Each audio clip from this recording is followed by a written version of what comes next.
दोस्तों नमस्कार। यह देश फंडिंग से चलता है। इस देश की सरकार फंडिंग से चलती है। इस देश में चुनाव फंडिंग के आसरे ही जीते और हराए जाते हैं। तो क्या इस देश के भीतर की फंडिंग का कच्चा चिट्ठा अगर इस देश के लोगों के सामने आ जाए तो इस देश में कॉरपोरेट किस तरीके से काम करते हैं वह आपके सामने होगा? या फिर इस देश में सरकार की आर्थिक नीतियां कैसे किसी कॉरपोरेट के नेटवर्थ को बढ़ाती हैं वह भी आपके सामने होगा? या फिर इन दोनों से हटकर इस देश के भीतर में फंडिंग की कितनी बड़ी पूंजी और उसकी एवज में इस देश के खनिज संसाधनों से लेकर इस देश की पूंजी को कितने कौड़ियों के मोल कॉरपोरेट के हवाले कर दिया गया, क्या वह सब कुछ भी इस दौर में सामने आ सकता है? मानिए या ना मानिए, लेकिन सुप्रीम कोर्ट ने बर्रे के छत्ते में हाथ डाल दिया है। इलेक्ट्रॉल बॉन्ड से शुरू हुआ मामला सिर्फ इलेक्ट्रॉल बॉन्ड तक थमेगा या फिर इलेक्ट्रॉल बॉन्ड की जिस लिस्ट को सुप्रीम कोर्ट ने इलेक्शन कमीशन से कहा है जाइए पूरी लिस्ट बनाइए और 2 हफ्ते के भीतर हमारे सामने लाकर बंद लिफाफे में दीजिए, अभी हम इस देश की जनता को नहीं बताएंगे कि किस कॉरपोरेट ने कितना दिया, तो क्या यह एक सहूलियत का रास्ता है जिससे चुनाव आयोग 2024 के चुनाव से पहले कम से कम उस लिस्ट को सुप्रीम कोर्ट के सामने तो सौंप दे? क्योंकि सुप्रीम कोर्ट और दूसरी तरफ चुनाव आयोग, यह समझना होगा इस देश के भीतर में चीफ जस्टिस की नियुक्ति मौजूदा सरकार नहीं करती है, लेकिन इस देश में चुनाव आयुक्त कौन होगा इसकी नियुक्ति मौजूदा सरकार करती है। और इस देश में जिसके पास सारी जानकारी है वह एसबीआई भी सरकार के अधीन है। और सुप्रीम कोर्ट ने 2 दिनों तक तमाम बातें सुनने के बाद जब इलेक्शन कमीशन से यह कहा कि जिन्होंने भी डोनेशन दिया, जो इलेक्ट्रॉल बॉन्ड के जरिए हो, जो भी इस दौर में फंडिंग का कच्चा चिट्ठा सितंबर के महीने तक है, वह पूरा का पूरा सुप्रीम कोर्ट को आप सौंपिए, तो क्या सुप्रीम कोर्ट का यह पहला कदम है? क्योंकि उन्होंने इस दौर में साफ तौर पर एक लकीर खींच दी कि जनता को पता नहीं चलेगा, जबकि लोकतंत्र और संविधान की व्याख्या करते वक्त सुप्रीम कोर्ट को भी पता है कि इस देश के भीतर में जनता को इस देश की राजनीति को मिलने वाली फंडिंग और सरकार द्वारा जो कॉरपोरेट को दिया जाता है उसकी पूरी जानकारी इस देश की जनता को होनी चाहिए। और संयोग से सारे तार इस दौर में फंडिंग से ही जाकर जुड़ गए हैं। तो क्या वाकई मोदी सरकार इस दौर में चुनाव आयोग से कहेगी कि 2 हफ्ते के भीतर जो सुप्रीम कोर्ट ने मांगा है उसे आप सौंप दीजिए, उस लिस्ट की तैयारी कर लीजिए? तो इस देश के भीतर में अभी तक जो कॉरपोरेट्स के नेटवर्थ बढ़ते थे, अगर उसमें टॉप 10 या 20 कॉरपोरेट का जिक्र कर दिया जाए तो उनके नेटवर्थ 2014 से पहले इस रफ्तार से क्यों नहीं बढ़ रहे थे, जबकि इस देश की जीडीपी की रफ्तार उस वक्त कहीं तेज थी। उस दौर में भारत की अपनी इकोनॉमी कहीं ज्यादा बड़ी रफ्तार से बढ़ रही थी और अंतर्राष्ट्रीय तौर पर भारत की इकोनॉमिक पॉलिसी को मान्यता दुनिया के तमाम विकसित देश दे रहे थे। लेकिन मौजूदा वक्त में क्या यह सब कुछ छुपा लिया गया? और पहली bar association for democratic reform की जो पिटीशन सुप्रीम कोर्ट के सामने पहुंची और सुप्रीम कोर्ट ने जिस कॉन्स्टिट्यूशनल बेंच को बैठाया, 5 जजों की बेंच, और खुद चीफ जस्टिस चंद्रचूड़ ने उसकी अगुवाई की, क्या यह मैसेज 2 दिनों के भीतर निकल चुका है कि अगर इस कच्चे चिट्ठे को सामने ले आया जाए तो इस देश की राजनीतिक, सामाजिक, आर्थिक परिस्थितियां में एक राजनीतिक बवाल पैदा हो जाएगा? हो सकता है, यह बिल्कुल हो सकता है, क्योंकि कुछ पन्ने जैसे ही आप 2014 से पहले का खोलिएगा आपको जानकर हैरत होगी कि कॉरपोरेट की ओवरऑल नेटवर्थ जो होती थी 2014 से पहले की, उसमें कुछ को आप सरकार उस दौर की कांग्रेस की सरकार के साथ भी खड़े कर दीजिए तो भी उनके नेटवर्थ की रफ्तार जो रहती थी वो 50% के पार जाती नहीं थी। 50% कुछ की 125% तक की रफ्तार से बढ़ी जरूर है, लेकिन एवरेज निकालिएगा तो 50% और वह भी टॉप 20 कॉरपोरेट की नेटवर्थ की रफ्तार का हम जिक्र कर रहे हैं। लेकिन मौजूदा वक्त में यानी 2014 के बाद से इस देश के भीतर में एक जबरदस्त बदलाव आया। आप कल्पना कीजिए कि 2004 से 2014 के बीच जो भी कॉरपोरेट फंडिंग पॉलिटिकल पार्टीज को कुल मिलाकर हुई वह भी 11,000 करोड़ थी, और 2014 के बाद 2023 तक जो कॉरपोरेट फंडिंग सिर्फ बीजेपी के पास आई वह भी 11,000 करोड़ से ज्यादा की थी। एक तरफ समूचे राजनीतिक दलों का खाका, दूसरी तरफ सिर्फ बीजेपी का खाका, जो उस 10 साल को अपने बूते मात करने की स्थिति में है।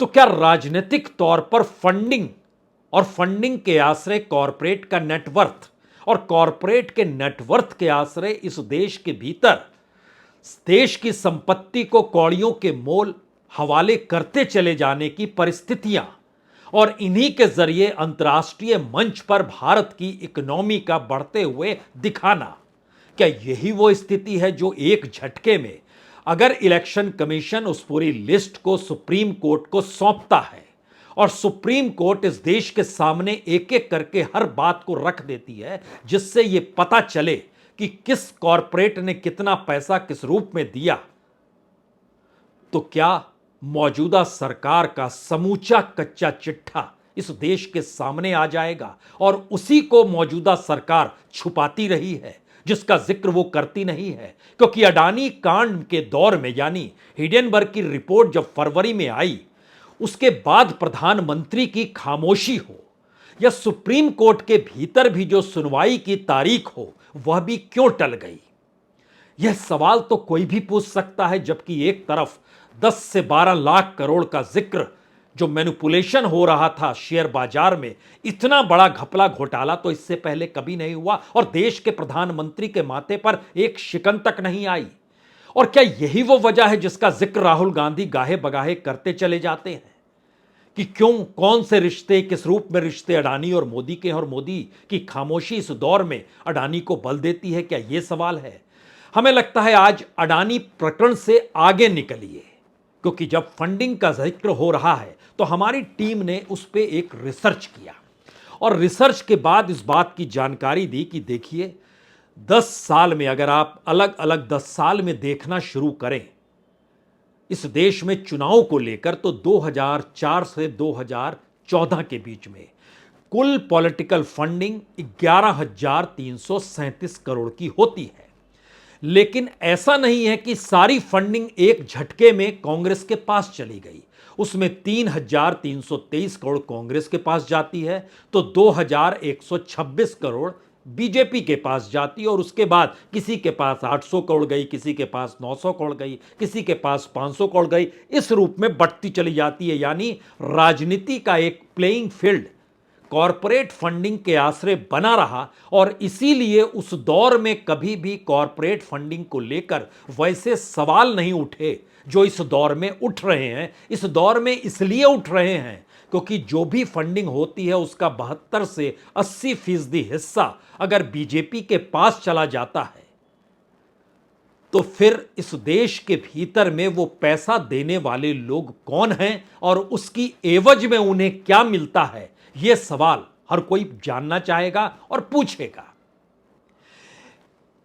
इलेक्शन कमीशन के जरिए जो एक बात बीते 5 बरस की निकल कर आई, जो उसके सामने तमाम पॉलिटिकल पार्टीज ने अपनी फंडिंग का खाका रखा, अगर उसको भी एक क्षण के लिए समझे 2017-18 का फाइनेंशियल ईयर और 2021-22 का फाइनेंशियल ईयर, इन 5 बरस के भीतर में बीजेपी को 5,272 करोड़ रुपए फंडिंग के मिले, कांग्रेस को 952 करोड़ मिले। उसके बाद नंबर आता है वाईएसआर कांग्रेस का 330 करोड़ मिले, टीडीपी को 113 करोड़ मिले, आम आदमी पार्टी को 50 करोड़ मिले, जनता दल सेकुलर को 43 करोड़ मिले, तो जनता दल यूनाइटेड को 24 करोड़ मिले, आरजेडी को 2.5 करोड़ मिले, एनसीपी को 64 करोड़ जरूर मिले, और बीजेडी जो लंबे समय से उड़ीसा में है उसको भी 622 करोड़ जरूर मिले। लेकिन इसका पहला मैसेज क्या है? इसका पहला मैसेज बहुत साफ है कि जो 5,272 करोड़ रुपए बीजेपी को मिलते हैं उसमें से लगभग 70% अननोन सोर्स को दिखलाया जाता है, यानी पार्टी को नहीं पता है वो पैसा कहां से आया, किस रूप में वो पैसा आया। उससे ठीक 1 बरस पहले जो कोविड काल था जिसमेम मिनिमम पैसा आया, उसमें भी बीजेपी के पास 1,917 करोड़ आया और उसमें 1,161 करोड़ कहां से आया वो अननोन सोर्स दिखलाया गया। इसी अननोन सोर्स को जानने के लिए अब इलेक्शन कमीशन को कहा गया कि आप उस लिस्ट को बंद लिफाफे में हमें सौंप दीजिए। हो सकता है बंद लिफाफा सुनकर आपके जहन में इस देश की ब्लैक मनी का भी जिक्र घूमने लगा हो। 2014 में जब पहली बार ब्लैक मनी को लेकर मोदी सरकार की पहली कैबिनेट में स्पेशल इन्वेस्टिगेशन टीम बनाई गई थी, तब भी कहा गया था कि सुप्रीम कोर्ट को बंद लिफाफे में नाम को सौंपा जाए। और अगर याद कीजिएगा तो मनमोहन सिंह के काल में भी बंद लिफाफे में पूरी सूची ब्लैक मनी के लोगों की मांगी गई थी, लेकिन आज तक ये चीजें सामने आई नहीं। तो हो सकता है अब आपके जहन में पहला सवाल यह हो, क्या वाकई इस देश के भीतर में जो कॉरपोरेट फंड करते हैं और बड़ी तादाद में करते हैं, क्योंकि हजारों हजार करोड़ रुपया कोई राजनीति में क्यों फूकेगा अगर उसको लाभ नहीं हो रहा है, और लाभ हो रहा है तो उसका नेटवर्थ, जो पैसा वो फंडिंग में दे रहा है, उसकी तुलना में तकरीबन 150 गुना की रफ्तार से कैसे बढ़ जाता है। इस देश के टॉप 20 कंपनीज को लीजिए और फिर उनके नेटवर्थ का आकलन कीजिए कि 2014 से पहले उनकी कौन सी स्थिति थी और 2014 से 2023 के बीच में वो कहां खड़े हैं। और अगर इनके जरिए इनको डिवाइड कर दिया जाए कि आपने इतना पैसा दिया होगा, एक हाइपोथेटिकल तरीके से, लिस्ट अभी सामने नहीं आई है, लेकिन उस नजरिए से भी कर दिया जाए तो भी हैरत में होंगे। जितना पैसा पॉलिटिकल फंडिंग का पॉलिटिकल पार्टीज के पास आया, उससे लगभग 100 गुना ज्यादा रफ्तार से अगर नेटवर्थ बढ़ रहा है उन कंपनियों का, तो इसके मतलब क्या है? हमें लगता है इसके लिए आज एक नाम और जोड़ना चाहिए, पीएम केयर्स का। पीएम केयर्स में देने वाली कंपनियां जो 100 करोड़, 200 करोड़, 500 करोड़ दे रही थी, वो कौन सी कंपनी थी? और उन कंपनियों में इतना पैसा देने के बाद भी उनके अपने नेटवर्थ में इजाफा कैसे होता है? सरकार की तरफ से उस दौर में और अभी तक उन्हें क्या क्या सुविधा रियायत मिल रही है? सवाल कॉरपोरेट टैक्स की कमी का नहीं है जिसके जरिए इस देश को 1,40,000 करोड़ का झटका लगा, बिल्कुल नहीं है। सवाल तो यह है कि जिन बातों की जानकारी इस देश को लोगों को है ही नहीं, और यह जो रोटेशन है, पूरा मनी रोटेशन यानी मनी ट्रेल जो है, सामान्य तौर पर हम आप जानने लगे हैं इस दौर में कि ईडी का काम मनी ट्रेल को पकड़ना होता है और तभी वह अदालतों में मामला टिक पाता है कि मनी ट्रेल आपने पकड़ लिया। और 338 करोड़ जो दिल्ली के आम आदमी पार्टी को लेकर शराब घोटाले में जिस रकम का जिक्र हुआ, तो वहां पर ईडी को कहना पड़ा सुप्रीम कोर्ट के भीतर, हां हमें मनी ट्रेल मिली है। तो इस देश को जानने का हक क्यों नहीं है कि जो मनी ट्रेल कॉरपोरेट के जरिए फंडिंग के लिए निकलता है और उस फंडिंग को पाने के बाद सत्ता जो उनकी रियायत और राहत का रास्ता बनाती है और इसके जरिए उस कंपनी को जो लाभ होता है, वो कंपनी आने वाले वक्त में कैसे दूसरी जगहों पर अपने बिजनेस को फैलाती है और फिर उसको रोटेट कराती है। यह जो पूरी साइकिल है जिसमें ब्लैक मनी, मनी लॉन्ड्रिंग सभी का समावेश होता है, इसकी जानकारी इस देश को क्यों नहीं मिलनी चाहिए? तो क्या पहले राउंड में यह कहा जा सकता है कि चुनाव आयोग की ईमानदारी का इम्तिहान है?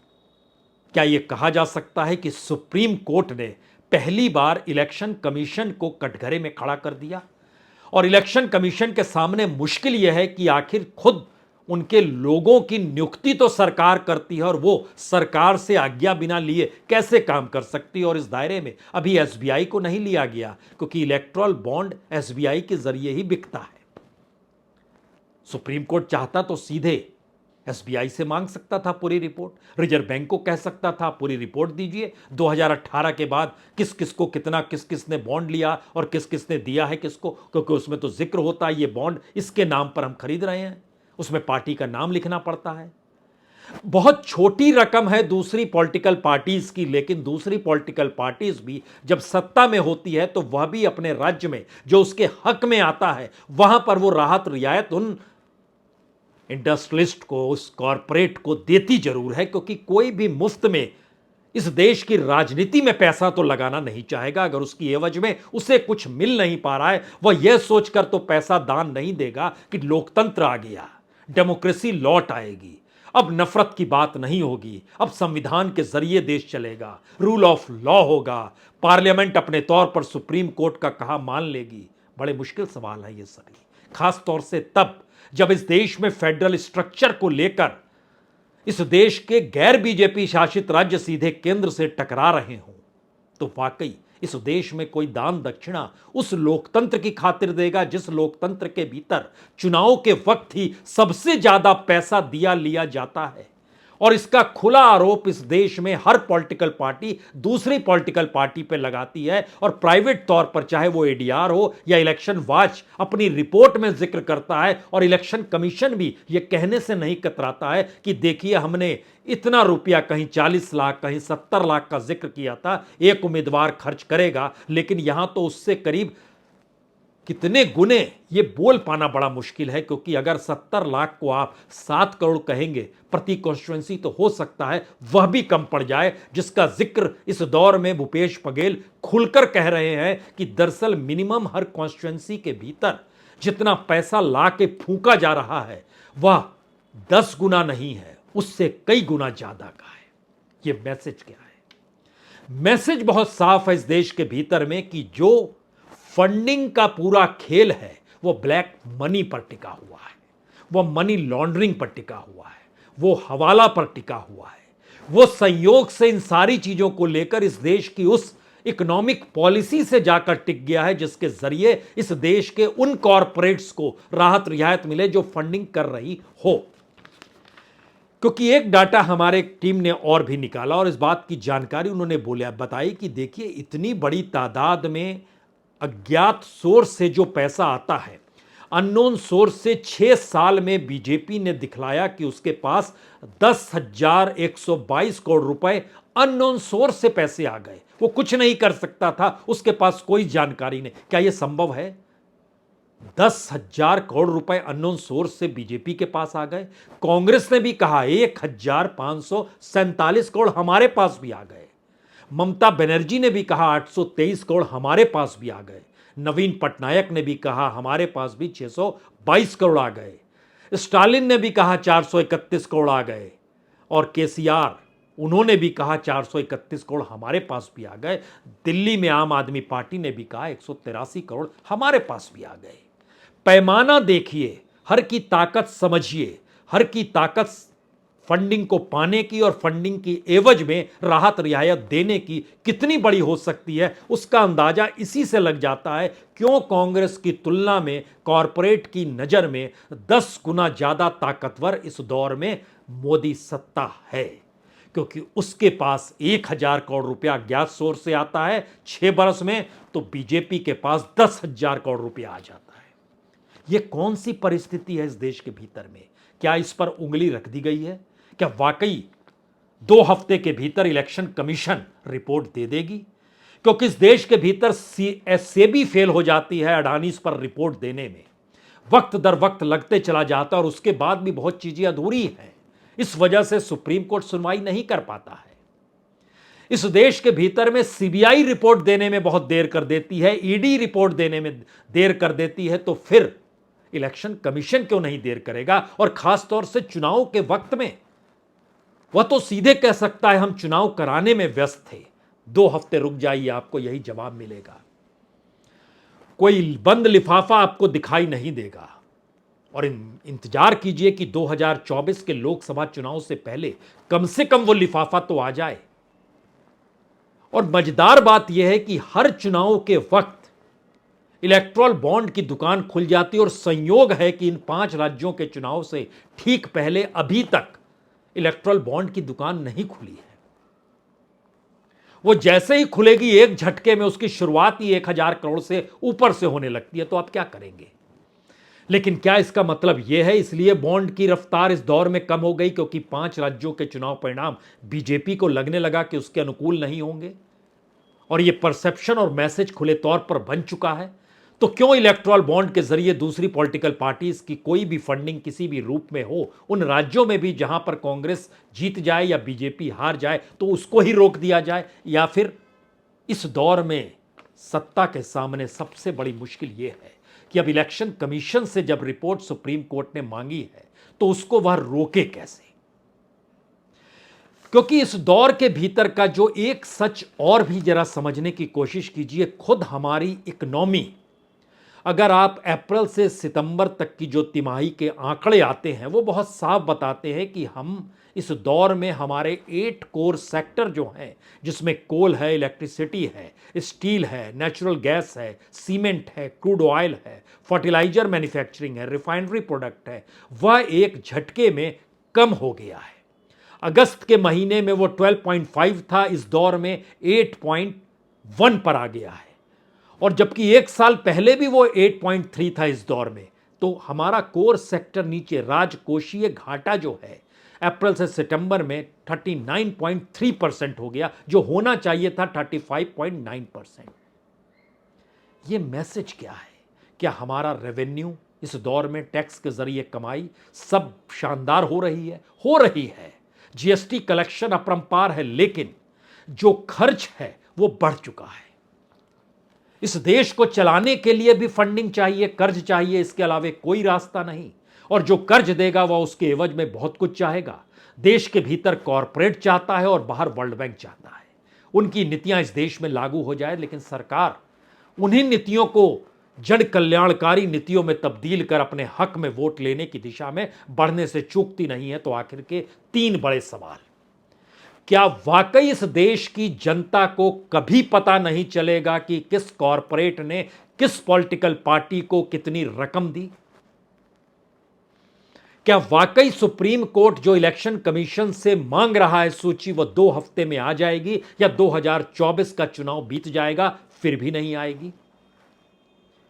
और तीसरा सवाल, क्या वाकई इस देश के भीतर में फंडिंग ही वो अकेला हथियार है जिसके जरिए राजनीतिक सत्ता की सत्ता बनी रहे और बहुत स्टेक कॉरपोरेट का इसीलिए उस सरकार के साथ लग जाता है और वो नहीं चाहती है कि यह सरकार चुनाव हारे, तो दूसरे जगह वो रास्ते बंद कर देती है और उसी सत्ता के साथ खड़ी रहती है जहां पर उसका सब कुछ स्टेक पर लगा हुआ है? क्या यह नेक्सस खुले तौर पर इस देश में काम कर रहा है?